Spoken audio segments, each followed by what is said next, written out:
Assalamualaikum warahmatullahi wabarakatuh. Kali ini saya akan melanjutkan dari materi minggu lalu. Kali ini kita masuk ke materi bilangan kuantum. Bilangan kuantum di sini, kedudukan elektron dalam atom dapat diterangkan dengan persamaan fungsi gelombang Schrödinger. Penyelesaian fungsi gelombang ini diperoleh tiga bilangan. Yang pertama itu ada bilangan kuantum utama dengan simbol N, kemudian bilangan kuantum azimut dengan simbol L, yang ketiga adalah bilangan kuantum magnetik dengan simbol M. Dua elektron dalam satu orbital dibedakan dengan bilangan kuantum spin yang disimbolkan dengan huruf S. Kita masuk bilangan kuantum utama. Nah, di sini menunjukkan letak elektron pada kulit atau tingkat energi utama. Nah, di sini jumlah kulit utama itu ada 7. N yang pertama disebut dengan kulit K, N kedua disebut dengan kulit L, N ketiga disebut dengan M, N keempat disebut dengan N, N kelima disebut dengan kulit O, N keenam disebut dengan kulit P, dan yang ketujuh disebut dengan kulit Q. Untuk bilangan kuantum azimut, menunjukkan letak elektron dalam subkulit, serta juga menggambarkan jumlah subkulit. Nilai kuantum azimut atau nilai L yaitu dari 0 sampai N dikurang 1. Untuk N sama dengan 1, maka nilainya L adalah 0. Nah, L sama dengan 0 disebut sebagai subkulit S. N2, maka nilai azimutnya adalah 1, disebut subkulit P. N3 dengan nilai azimut 2 disebut subkulit D. Dan N sama dengan 4 dengan nilai azimut L sama dengan 3 disebut subkulit F. Untuk bilangan kuantum magnetik menunjukkan orientasi orbital dalam ruangan dan juga menunjukkan banyaknya orbital pada subkulit. Untuk setiap L, harga M sama dengan minus L sampai dengan plus L. Contoh, L sama dengan 0, maka M sama dengan 0. L sama dengan 1, maka M dimulai dari minus 1, 0, plus 1. L sama dengan 2, maka M sama dengan minus 2, minus 1, 0, plus 1, dan plus 2. L sama dengan 3, maka M sama dengan minus 3, minus 2, minus 1, 0, kemudian plus 1, plus 2, dan plus 3. Untuk bilangan kuantum spin, menunjukkan arah putaran elektron dalam orbital. Pada orbital maksimum terdapat 2 elektron dengan arah yang berlawanan. Nilai spin atau S adalah minus 1/2 dan plus 1/2. Karena elektron hanya mempunyai 2 nilai spin, maka suatu orbital atom tidak mungkin mengandung lebih dari 2 elektron. Nilai spin sama dengan plus setengah atau tanda panah ke atas. Kemudian spin minus setengah atau dengan tanda panah ke bawah. Subkulit dan orbital. Orbital merupakan suatu ruang yang ditempati maksimal sampai dengan 2 elektron. Setiap subkulit mempunyai jumlah orbital dan elektron yang berbeda. Kita lihat di sini tabel orbital dan kapasitas elektron. Sublevel ini tadi subkulit ya, S, P, D, F. Di sini untuk S mengisi 1 orbital maksimum 2 elektron. P 3 orbital dengan 6 elektron. D 5 orbital dengan maksimum 10 elektron. Untuk F 7 orbital dengan 14 elektron. Cara yang mudah untuk menghitung jumlah elektron total yang terdapat dalam suatu tingkatan energi yaitu dengan 2n pangkat 2. Tabel berikut, di sini ada n 1 dengan S orbitalnya 1. Kemudian nomor orbitalnya per level atau per kulit 1, kemudian maksimum elektron 2.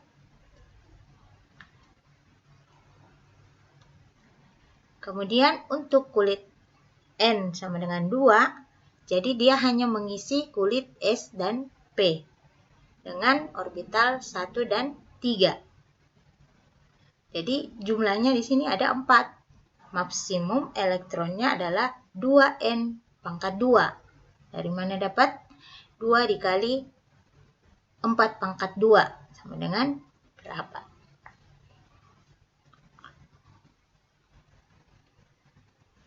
Kemudian untuk n sama dengan 3 itu mengisi S, P, dan D dengan orbital 1, 3, dan 5. Jadi jumlah keseluruhan adalah 9. Maka maksimum elektron yaitu 2 dikali 9, 2 dikali 3 pangkat 2. Jumlahnya 18. Sedangkan untuk N sama dengan 4 mengisi S, P, D, F. Dengan S nilai 1, P dengan 3 orbital, D 5 orbital, dan F 7 orbital. Dengan number orbital yaitu sebanyak 16. Dan maksimum elektron yang ditampung adalah 2 dikali 4 pangkat 2 sama dengan 32. Nah, urutan pengisian orbital. Nah, jadi urutan pengisian orbital kita mulai dari 1s, kemudian masuk ke 2s, kemudian masuk lagi ke 2P, kemudian masuk ke 3S, dan 3P, 4S, 3D, 4P, 5S, kemudian 4D, 5P, 6S, 7S, 6P, 5D, 4F, dan 5F, 6D, dan 7P. Jadi urutannya seperti ini ya, secara bergelombang. Konfigurasi elektron merupakan susunan elektron dalam atom atau molekul. Suatu subkulit dituliskan dalam notasi N X pangkat Y, di mana N melambangkan jumlah kulit atom, sedangkan X melambangkan subkulit atom, dan Y menunjukkan jumlah elektron pada subkulit atom. Subkulit atom akan dituliskan berurutan sesuai dengan peningkatan energi. Contoh, helium atau disingkat dengan He. He dengan 1s2. Angka 1 menunjukkan prinsip bilangan kuantum N yang menggambarkan tingkatan energi. Huruf S merupakan bilangan kuantum momentum angular yang menggambarkan bahwa ada 2 elektron atom helium menempati orbital s. Eksponen 2 menunjukkan jumlah elektron total pada orbital atau subkulit. Untuk mengetahui susunan atom-atom tata ruang elektron dalam atom perlu diikuti aturan sebagai berikut. Menurut yang pertama, menurut prinsip Aufbau. Dan yang kedua, prinsip Hahn. Yang ketiga ada prinsip Pauli. Yang pertama, aturan Aufbau. Pengisian elektron dimulai dari elektron terendah. Berarti kita mulai dengan 1s, 2s, 2p, 3s, 3p, 4s, 3d, 4p, 5s, 4d, kemudian 5p, 6s, kemudian 4f, 5d, 6p, 7s, kemudian masuk ke 5f, 6d, dan 7p. Itu prinsip dari Aufbau. Misalkan 1s, 2s, 2p. Jadi ini urutan ketika kita menuliskan secara berurut. Itu tadi gambaran secara diagram. Contoh, 11Na. Maka kita mengisi 1s2, kemudian 2s2, 2p6, 3s1. Kenapa di sini ada 1 pangkat 1? Karena di sini adalah jumlah dari 11 ini sudah mencukupi ketika kita jumlahkan pangkatnya. Jadi 2 tambah 2 tambah 6 tambah 1 itu sama dengan 11. Kemudian contoh yang berikutnya 21 SC. Jadi 1S2, 2S2, 2P6, 3S2, 3P6, 4S2, dan 3D1. Jadi untuk membuat konfigurasi elektron ini kita sesuaikan dengan nilai daripada atom dari unsur dengan menjumlahkan semua pangkat dari konfigurasi tersebut. Untuk yang kedua, aturan Hahn, elektron tidak akan berpasangan di dalam suborbital dengan energi yang sama sebelum masing-masing suborbital terisi satu elektron. Misalkan kita lihat di sini oksigen memiliki 8. Jadi 1s2, 2s2, dan 2p4. Nah, ketika kita membuat di sini, jadi satu orbital s mengisi 2 spin, kemudian 2s mengisi 1 spin, ya. Kemudian untuk p ada 4 ini ya. Di sini nilai p di sini ada 4, berarti kita buat bahwa p itu hanya 3 orbital. Jadi kita hanya mengisi tanda panah ke atas, isi dulu semua sampai full, kemudian kembali lagi dengan tanda panah yang berbeda.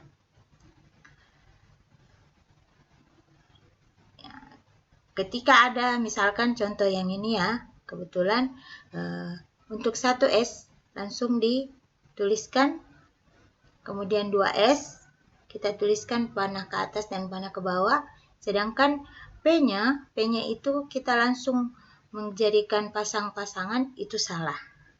Jadi isi dulu semua kotak-kotak yang tersedia, kemudian mengulang dari awal. Misalkan di sini ada PX, PY, dan PZ. Ketika ini terpenuhi semua, satu pasang sepasang, ya, ini namanya penuh, orbital penuh. Sedangkan ketika terisi satu itu adalah setengah penuh. Dan ketika terisi ada yang sepasang dan ada yang satu, itu namanya tidak stabil. Sedangkan yang kita mengatakan stabil yaitu ketika semua berpasangan dan berdiri masing-masing. 24, misalkan ini adalah 24 Cr. Jadi ada 1S, jadi tanda panah ke atas dan ke bawah ya. kemudian 2s mengisi 2 orbital, kemudian p di sini ada 3, ya, kemudian 3s, 3p, 3d, dan 4s.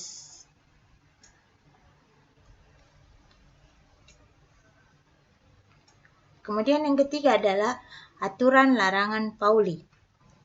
Tidak ada 2 elektron dalam suatu atom yang memiliki keempat bilangan kuantum yang sama. Bila 2 elektron dalam suatu atom memiliki nilai bilangan n, l, dan m yang sama, maka kedua elektron tersebut pasti memiliki nilai bilangan s yang berbeda. Bilangan kuantum 8 elektron. Misalkan ini untuk oksigen. Ya, jadi di sini ada 8 nilai elektron untuk oksigen. Kemudian N-nya 2, L-nya 1, M-nya 1, S. Nah, kemudian kita masuk ke elektron valensi. Elektron valensi menunjukkan jumlah elektron pada kulit terluar suatu atom netral.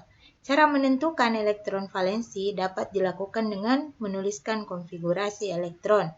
Kemudian jumlah elektron pada kulit paling luar merupakan elektron valensi. Elektron valensi dapat menentukan sifat kimia suatu atom. Atom-atom yang mempunyai elektron valensi sama akan memiliki sifat kimia yang mirip. Selain itu, elektron valensi dapat juga digunakan untuk menentukan letak golongan suatu atom pada tabel periodik unsur. Diketahui 4 buah unsur, 9F fluorida, 12 magnesium, 15 fosfor, dan 17 klorin. Manakah 2 unsur yang mempunyai sifat kimia yang sama? Lihat. Jika kita lihat berdasarkan konfigurasi elektron, jadi kita buat konfigurasi elektronnya. Di sini ada 2 dan 7 untuk fluorida, elektron valensinya adalah 7. Sedangkan magnesium 282. Elektron valensi terlihat pada subkulit terakhir 2. Sedangkan untuk fosfor 285, elektron valensinya 5, dan 287 untuk klorid itu valensinya 7. Maka fluorin dan klorin memiliki sifat kimia yang sama sebab sama-sama mempunyai 7 elektron valensi. Sifat-sifat unsur dalam sistem periodik. Sifat periodik unsur ini adalah berubah secara beraturan sesuai dengan kenaikan nomor atom unsur. Sifat-sifat periodik unsur berkaitan dengan susunan elektron unsur. Misalnya jari-jari atom, energi ionisasi, afinitas elektron, keelektronegatifan, titik lele, dan titik didih. Dari jari-jari atom adalah jarak dari inti atom sampai kulit elektron terluar. Secara rinci dapat disimpulkan bahwa ini gambaran dari sistem periodik unsur. Ketika kita melihat ke bawah, itu dinamakan golongan. Sedangkan ketika kita melihat ke arah horizontal, itu kita sebut dengan periode. Nah, dalam satu golongan, makin besar nomor atom, jari-jari atom semakin besar. Dalam satu periode, makin besar nomor atom, jari-jari atom semakin kecil. Jadi berdasarkan golongannya, makin besar nomor atom, maka jari-jari atomnya juga semakin besar. Berdasarkan periode, makin besar nomor atom, maka jari-jari atom semakin kecil. Energi ionisasi adalah energi minimal yang diperlukan untuk melepaskan satu elektron dari suatu atom netral dalam wujud gas, atau energi yang diperlukan untuk melepaskan elektron kedua disebut energi ionisasi tingkat 2 dan seterusnya, yang dinyatakan dalam kilojoule per mol. Sama dalam satu sistem periodik, dalam satu golongan makin ke bawah makin kecil, sedangkan dalam satu periode dari kiri ke kanan itu semakin besar energi ionisasinya. Untuk afinitas elektron, Ya, di sini afinitas elektron merupakan energi yang menyertai proses penambahan satu elektron pada satu atom netral dalam wujud gas sehingga terbentuk ion negatif. Jika ion negatif berbentuk stabil, energi dibebaskan dinyatakan dengan tanda negatif. Jika ion negatif yang terbentuk tidak stabil, maka energi yang diperlukan atau diserap dinyatakan dengan tanda positif. Nah, dalam satu golongan dari atas ke bawah itu semakin berkurang afinitas elektronnya. Dalam satu periode dari kiri ke kanan akan semakin bertambah, berarti dia akan semakin bersifat negatif. Untuk keelektronegatifan, merupakan suatu bilangan yang menyatakan kecenderungan suatu unsur menarik elektron ke pihaknya dalam suatu ikatan kimia. Seperti diketahui bahwa energi ionisasi maupun afinitas elektron berkaitan dengan besarnya daya tarik elektron. Semakin besar daya tarik elektron, akan semakin besar pula energi ionisasinya. Juga semakin besar afinitas elektron. Daya tarik elektron semakin besar. Nah, kita lihat dalam satu golongan dari atas ke bawah itu akan semakin kecil keelektronegatifan. Sedangkan dalam satu periode dari kiri ke kanan itu semakin besar. Demikian materi kali ini, semoga bermanfaat. Terima kasih. Assalamualaikum warahmatullahi wabarakatuh.